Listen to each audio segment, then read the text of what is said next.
নমস্কার বন্ধুরা, সোমাদির রান্নাঘরে সবাইকে স্বাগত। আশা করছি আপনারা সবাই খুব ভালো আছেন। আজ আমি শেয়ার করতে চলেছি কলকাতা স্টাইলের মটন চাপ। মোগলাই রান্নাগুলির মধ্যে আমরা সবাই বিরিয়ানি খেতে বা চিকেন চাপ বা মটন চাপ খেতে খুবই পছন্দ করি। তাই আজ আমি মটন চাপ নিয়ে আপনাদের কাছে হাজির হয়েছি। আমি খুব সহজ পদ্ধতিতে ও কম উপকরণে এই রেসিপিটি আজকে আপনাদের কাছে শেয়ার করব। আপনারা বাড়িতে কোনো অতিথি এলে খুব সহজেই বানিয়ে নিতে পারবেন। সম্পূর্ণ ভিডিওটি দেখার জন্য অনুরোধ রইল। আমার চ্যানেলে নতুন বন্ধুদের কাছে অনুরোধ আমার চ্যানেলটিকে সাবস্ক্রাইব করার জন্য, আর ফেসবুক বন্ধুদের কাছে অনুরোধ পেজটিকে ফলো করার জন্য।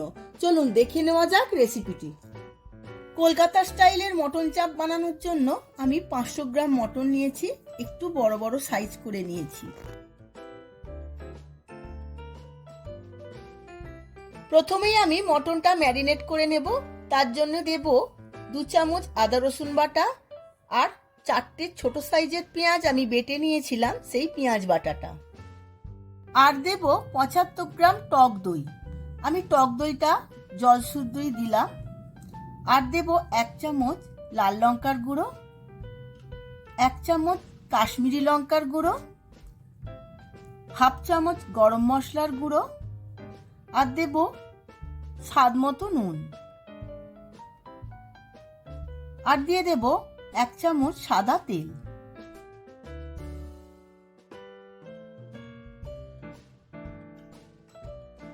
এবার আমি 1 কাপ দুধে কিছুটা কেশর মিশিয়ে নিয়েছিলাম, সেই দুধটা।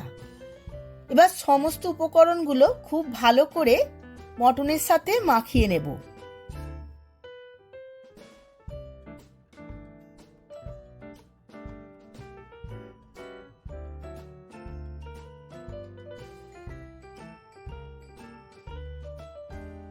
মটনের সাথে খুব ভালো করে সবকিছু মাখানো হয়ে গেছে।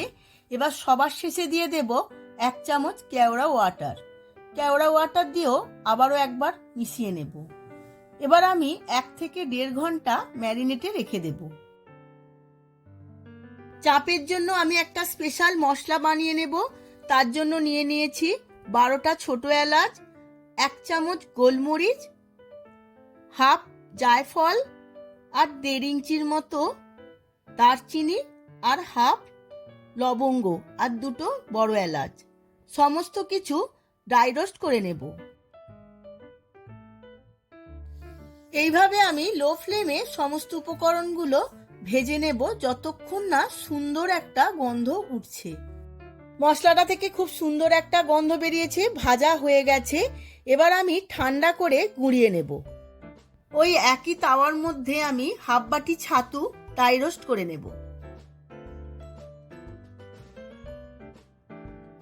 গ্যাসের ফ্লেমটা লোতে রেখে আমায় ছাতুটা ভেজে নিতে হবে, না হলে নিচেটা লাল হয়ে যাবে। এইভাবে আমি 5 মিনিট ছাতুটা ভেজে নেব। ছাতুটা ড্রাই রোস্ট হয়ে গেছে, এবার তুলে নেব। এখানে আমি একটা হাঁড়ি বসিয়ে নিয়েছি। এর মধ্যে দিয়ে দিলাম 4 চামচের মতো সাদা তেল, আর দেব 2 চামচ ঘি।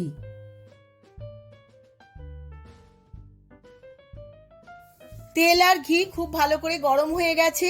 এবার ম্যারিনেট করে রাখা মটনটা আমি এর মধ্যে দিয়ে দেব।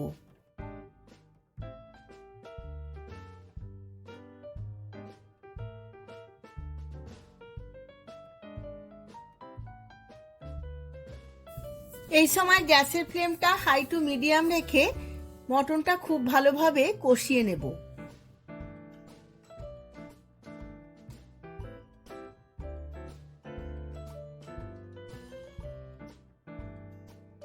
এই সময় খুন্তি দিয়ে সমানে নেড়ে যেতে হবে, না হলে নিচে লেগে যেতে পারে।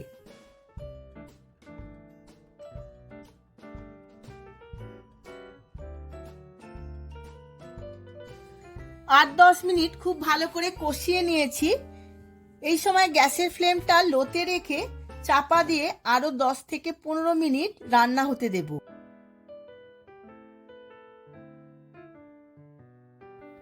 দেখুন বন্ধুরা, 10 থেকে 15 মিনিট আমি রান্না হতে দিয়েছিলাম চাপা দিয়ে। তারপর আমি খুলে দেখছি অনেকটাই জল বেরিয়েছে। অনেকক্ষণ সময় আমি ম্যারিনেটে রেখেছিলাম বলে মাংসটা নরমও হয়ে গেছে। এখন আমি আগে থাকতে বানানো চাপের মশলাটা আমি এর মধ্যে দিয়ে দিয়েছি। সমস্ত মশলাটা খুব ভালোভাবে মিশিয়ে নেব। আবারও আমি 10 থেকে 15 মিনিট রান্না হতে দেব। 15-20 মিনিট রান্না হবার পর দিয়ে দেব রোস্টেড ছাতু। আমি 2 চামচের মতো ছাতু এর মধ্যে দিয়ে দিয়েছি। সমস্ত ছাতুটা ভালোভাবে মিশিয়ে নেব।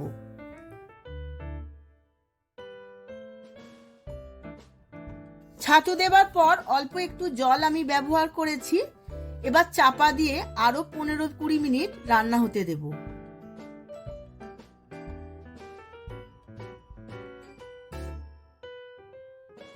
চাপা খুলে আবারও একবার আমি ভালোভাবে নাড়িয়ে নেব। দেখুন বন্ধুরা, অনেকটাই সুন্দর কালার এসে গেছে। এখন আমি চাপা দিয়ে আরো 10 মিনিট সেদ্ধ হতে দেব। দেখুন বন্ধুরা, মটন চাপের খুব সুন্দর কালার এসেছে, খুব নরমও হয়েছে। এবার আমি গ্যাসের ফ্লেমটা অফ করে দিয়ে চাপা দিয়ে কিছুক্ষণ পরে সার্ভ করে নেব। আমি সার্ভ করে নিয়েছি। দারুণ চাপের গন্ধ বেরিয়েছে। এই রেসিপি করতে আমার মোটামুটি সময় লেগেছে ম্যারিনেট ছাড়া 1 ঘন্টা। আমার পদ্ধতি অনুযায়ী আপনারাও বাড়িতে একবার বানিয়ে ফেলুন, দেখবেন ছোট বড় সবার খুবই ভালো লাগবে। ভিডিওটি যদি ভালো লেগে থাকে ভিডিওটিতে প্রচুর প্রচুর লাইক শেয়ার কমেন্ট করবেন। এই রকম নতুন নতুন রেসিপি পেতে হলে আমার চ্যানেলটিকে সাবস্ক্রাইব করবেন। আবার দেখা হবে পরবর্তী ভিডিওতে। ধন্যবাদ।